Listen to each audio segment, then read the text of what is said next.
नमस्कार विद्यार्थी मित्रमैत्रिणींनो, आज आपण व्यवहार संकल्पना याविषयी विचार करणार आहोत. धर्मशास्त्र म्हणजे काय आणि त्यातील 3 महत्त्वाच्या संकल्पना कोणत्या हे आपण सुरुवातीला पाहिलं आहे. व्यवहार ही त्यातली एक संकल्पना. ही मुळात प्राचीन धर्मशास्त्रीय कल्पना काय आहे आणि आजच्या काळात सुद्धा ठराविक प्रमाणात ती कशी उपयुक्त आहे हे आपण आजच्या भागात पाहू. या भागाच्या अभ्यासातून आपल्याला व्यवहार या संकल्पनेमध्ये काय काय समाविष्ट होते, त्याची व्याप्ती काय आहे हे समजावून घेता येईल आणि महत्त्वाचं म्हणजे आजच्या काळात सुद्धा ठराविक प्रमाणात ती कशी उपयुक्त आहे हेही शिकता येईल. सर्वात आधी व्यवहार या शब्दाचा अर्थ काय तो समजावून घेऊ. वि अधिक अव अधिक रू या संस्कृत धातूवरून म्हणजेच क्रियापदावरून व्यवहार हा शब्द तयार झाला आहे. माणसांनी एकमेकांना भेटणे, सर्वसाधारण देवाणघेवाण करणे किंवा अगदी कायद्याच्या चौकटीत बसेल अशी देवाणघेवाण करणे असे व्यवहार या शब्दाचे वेगवेगळे अर्थ होतात. आणि म्हणून व्यवहार ही जी संकल्पना आहे तिच्याही बाबतीत आपण असं म्हणू शकतो, व्यवहार म्हणजे 2 व्यक्ती किंवा अधिक व्यक्तींमध्ये होणारी चर्चा, वस्तू देणे घेणे, खरेदी विक्री, व्यापार करणे इत्यादी. पण जेव्हा ही संकल्पना धर्मशास्त्राच्या चौकटीत येते तेव्हा व्यवहार म्हणजे विविध वादांसंबंधीचे न्यायदान जे राजा किंवा त्याचे प्रतिनिधी करतात. आता प्रश्न असा निर्माण होतो की हे वाद कशामुळे होतात, तर मानवी देवाणघेवाणीत मतभेद होऊ शकतात आणि असे मतभेद झाले तर वाद निर्माण होऊ शकतात आणि याच दृष्टीने आपल्याला व्यवहाराचे अनेक प्रकार मानलेले दिसतात. आता व्हिडिओ थांबवून विचार करून सांगा, व्यवहार म्हणजे काय? 2 व्यक्ती किंवा अधिक व्यक्तींनी वस्तूंची सर्वसाधारण देवाणघेवाण करणे, खरेदी विक्री किंवा व्यापार, विविध वादांसंबंधी न्याय देणे, वरील सर्व काही. तर या प्रश्नाच्या उत्तराचा योग्य पर्याय आहे वरील सर्व काही. कारण आपण पाहिलं की व्यवहार हा शब्द 2 व्यक्ती किंवा अधिक व्यक्तींमध्ये होणारी चर्चा, वस्तू देणे घेणे किंवा खरेदी विक्री, व्यापार करणे इत्यादी वेगवेगळ्या गोष्टी सूचित करतो.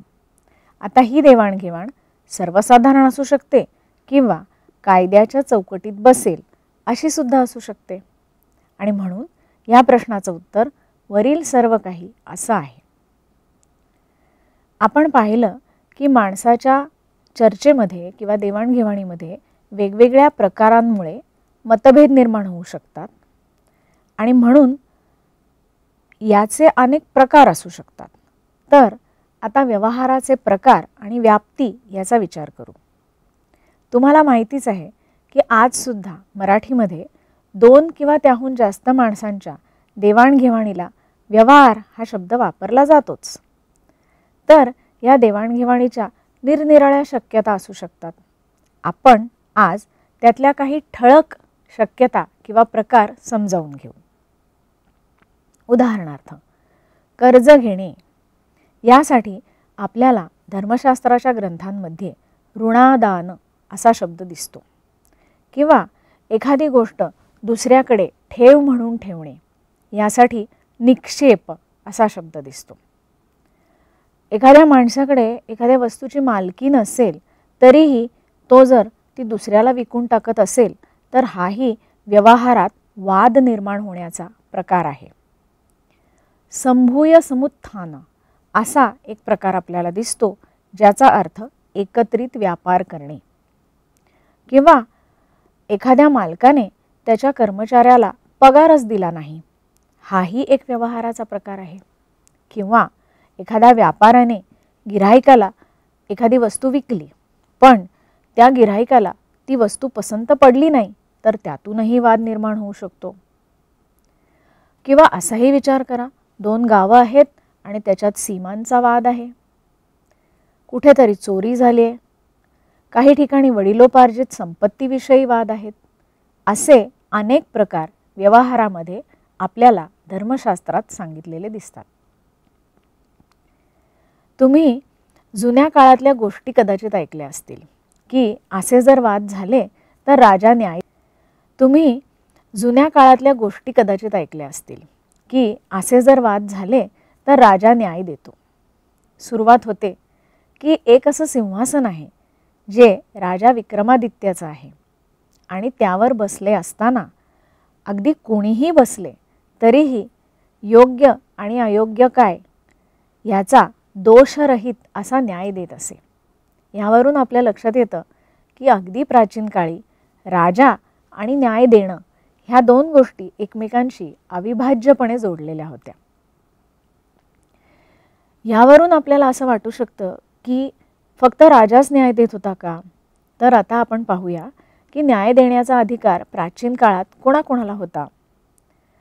धर्मशास्त्रातल्या अनेक उल्लेखांवरून असं दिसतं की 2 माणसांमध्ये जर असा काही वाद निर्माण झाला तर तो थेट एकदम राजाकडे जात नसे.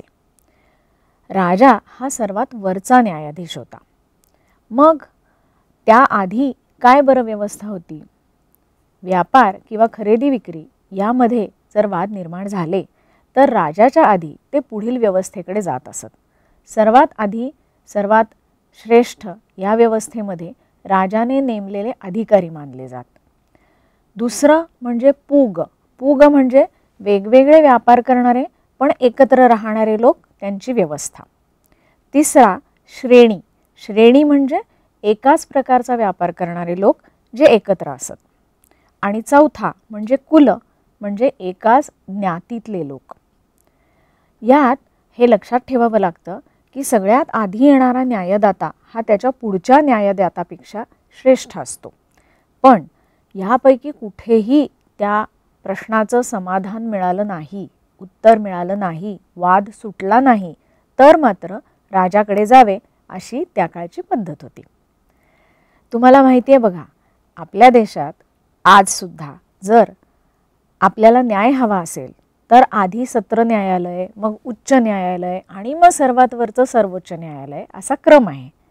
अगदी त्याच प्रकारे आपल्याला प्राचीन भारतात कुल हे न्याय मागण्याचं सर्वात खालचं ठिकाण असं समजून राजा किंवा त्याचा दरबार हे सर्वात श्रेष्ठ ठिकाण अशी व्यवस्था त्या काळी केलेली दिसते. यावरून असं लक्षात येतं की व्यवहार म्हणजेच वाद सोडवणे यासाठी प्राचीन भारतात अतिशय विचारपूर्वक केलेली ही व्यवस्था प्रचलित होती. जर अशा प्रकारचे वाद सोडवण्याचे किंवा न्याय देण्यासंबंधीचे इतके सखोल विचार आपल्याला यात दिसतात तर त्याबद्दल काही विशिष्ट संज्ञासुद्धा तयार झालेल्या असणार. तर न्यायालयीन कामकाजातल्या संज्ञा आपण काही पाहू. उदाहरणार्थ बघा, असा वाद जो राजाकडे घेऊन येतो म्हणजेच तक्रार करतो त्याला त्या काळात आवेदक किंवा अर्थी असं म्हटलं जायचं. म्हणजेच आजच्या भाषेत फिर्यादी. ज्याच्या विषयी ही तक्रार केली जायची आणि जो त्याच्यावरच्या आक्षेपाला उत्तर द्यायचा त्याला म्हटलं जायचं प्रत्यर्थी किंवा प्रतिवादी. म्हणजेच आजच्या भाषेत आरोपी.